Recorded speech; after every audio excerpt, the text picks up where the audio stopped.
என்ன 2 குழந்தை பிறந்துருச்சு. ஆமா 2வது குழந்தைக்கு 2 வயசு முடிஞ்சிருச்சு. சரி இப்ப வேலைக்கு போகணும்னு ஆசைப்பட்டீங்க, வேலைக்கு போறியா எப்படி?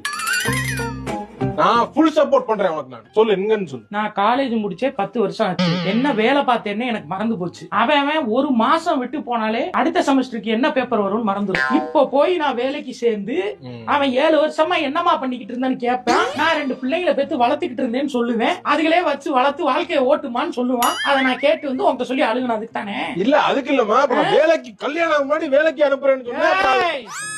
நீ சப்போர்ட்டிவாவே இல்ல, நீ எனக்கு அகைன்ஸ்டா தான் இருந்திருக்க. நான் என்ன பண்ற முடியும்? வீட்டுல உட்கார வச்சிட்டு இல்ல, குழந்தைகள் இருக்கும்போது நம்ம ஏதாவது பண்ண முடியுமா? குழந்தைகளை பாக்கணுமா இல்லையா? என் வேலைய பாரியா, பழி வாங்குவேன். என்ன வேலைக்கு போயிரு, பட் மண்டலத்தை உட்கார வச்சுக்காத.